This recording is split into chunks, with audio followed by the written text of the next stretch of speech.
नमस्कार। चलिए आज समय में पीछे चलते हैं उस दिव्य संवाद की गहराइयों में जो हजारों साल पहले युद्ध की धधकती आग के बीच हुआ था, लेकिन जिसकी रोशनी आज भी और हमेशा हमारा रास्ता रोशन करती रहेगी।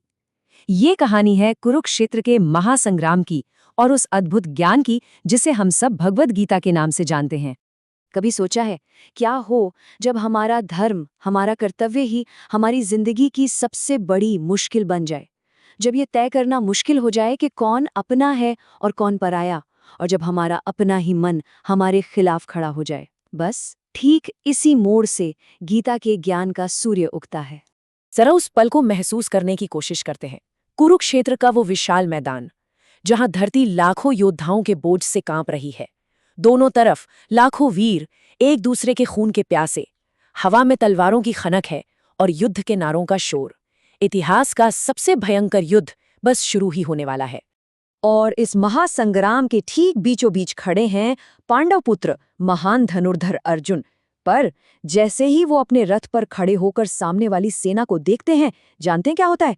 उनके हाथ कांपने लगते हैं और उनका विश्व प्रसिद्ध गांडीव धनुष हाथ से छूटने लगता है। जानते हैं क्यों? क्योंकि सामने कोई अजनबी दुश्मन नहीं थे। अर्जुन का दिल ना दुख और कंफ्यूजन के गहरे समंदर में डूबने लगता है। सामने कौन थे? उनके अपने, उनके गुरु, उनके दादा, उनके भाई और दोस्त। सोचिए, जिनसे ज्ञान लिया, जिन लोगों ने चलना सिखाया, उन्हीं पर बाण कैसे चलाएं? बस इस एक ख्याल ने उनकी सारी हिम्मत तोड़ दी और उन्होंने अपने हथियार डाल दिए। और ठीक तभी, जब अर्जुन पूरी तरह टूट चुके थे, उनके सारथी और दोस्त भगवान कृष्ण अपनी खामोशी तोड़ते हैं। अब जो बातचीत शुरू होती है ना, वो सिर्फ अर्जुन का भ्रम दूर करने के लिए नहीं है, बल्कि वो तो पूरी इंसानियत को कर्तव्य, आत्मा और कर्म का असली मतलब सिखाने के लिए है। कमाल की बात यह है कि कृष्ण के पहले शब्द कोई दिलासा नहीं थे, बल्कि एक जोरदार फटकार थी। उन्होंने कहा, हे अर्जुन, ये कैसी कायरता, ये दिल की कमजोरी तुम पर शोभा नहीं देती। इस छोटे से मोह को फेंको और अपने कर्तव्य के लिए, युद्ध के लिए उठ खड़े हो। ये आवाज किसी सोए हुए शेर को जगाने जैसी थी। अब कृष्ण अर्जुन की सोच को शरीर से कहीं बहुत परे ले जाते हैं। वो कहते हैं, जो समझदार लोग होते हैं वो ना तो जिंदा लोगों के लिए शोक करते हैं और न ही मरे हुए लोगों के लिए। पर ऐसा क्यों?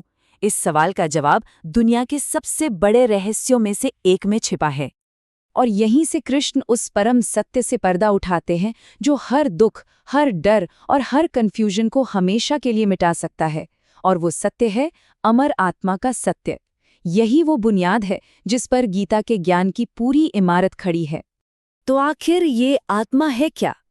कृष्ण समझाते हैं, आत्मा ना कभी पैदा होती है और ना ही कभी मरती है। ये हमेशा थी, हमेशा है और हमेशा रहेगी। कोई हथियार इसे काट नहीं सकता, आग इसे जला नहीं सकती, पानी इसे गीला नहीं कर सकता। ये शाश्वत है। अब देखिए, इतने गहरे कॉन्सेप्ट को समझाने के लिए कृष्ण कितना आसान सा उदाहरण देते हैं। वो कहते हैं, जैसे हम पुराने कपड़े उतारकर नए पहन लेते हैं, ठीक उसी तरह आत्मा इस पुराने बेकार शरीर को छोड़कर एक नया शरीर अपना लेती है। इसका मतलब मौत अंत नहीं है, वो तो बस एक बदलाव है। ठीक है, अगर आत्मा अमर है और शरीर एक दिन खत्म हो ही जाएगा, तो फिर सवाल उठता है कि इस जीवन में हम जो काम करते हैं, हमारे कर्म, उनकी क्या कीमत है? बस यहीं से भगवान कृष्ण हमें धर्म यानी हमारे कर्तव्य और कर्मयोग यानी सही तरीके से कर्म करने का रास्ता दिखाते हैं। कृष्ण इस ज्ञान को वापस अर्जुन की असल समस्या पर ले आते हैं। वो कहते हैं, जब तुम जिन्हें मारने से डर रहे हो, असल में उनकी आत्मा तो अमर है, तो फिर अपने कर्तव्य से मुंह मोड़ना ये सबसे बड़ी गलती होगी। इसीलिए वो जोर देकर कहते हैं, हे अर्जुन, अपने धर्म से पीछे मत हटो। अब देखिए, अर्जुन एक क्षत्रिय थे और एक योद्धा के लिए सच और न्याय के लिए लड़े जाने वाले युद्ध से बड़ा कोई कर्तव्य नहीं होता।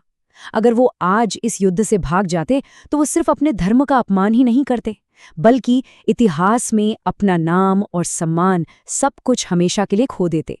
लेकिन अर्जुन के मन में एक और सवाल था, मैं अपनों को मारकर राजपाट हासिल कर भी लूं तो उस जीत का सुख कैसे भोगूंगा? कर्म के इस बंधन से, इस गिल्ट से कैसे छुटकारा मिले?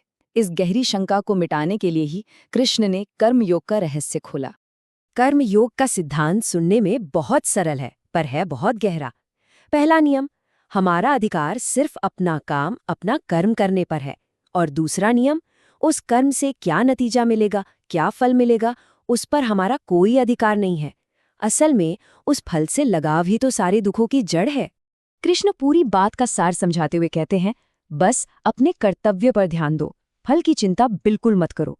हार जीत, सुख दुख, इन सब से ऊपर उठकर अपना काम करना ही जीने का सही तरीका है। और यही है निष्काम कर्मयोग, जो हमें कर्म करते हुए भी कर्म के बंधन से आजाद रखता है। कुरुक्षेत्र का वो युद्ध तो सदियों पहले खत्म हो गया, लेकिन हम सब अपनी अपनी जिंदगी का युद्ध तो हर रोज लड़ते हैं, है ना? तो इस दिव्य ज्ञान की रोशनी में हम सबको खुद से ये पूछना चाहिए कि जीवन के इस रण क्षेत्र में हमारा असली धर्म क्या है, हमारा सच्चा कर्तव्य क्या है, और क्या हम उसे बिना नतीजे की परवाह किए निभा पा रहे हैं?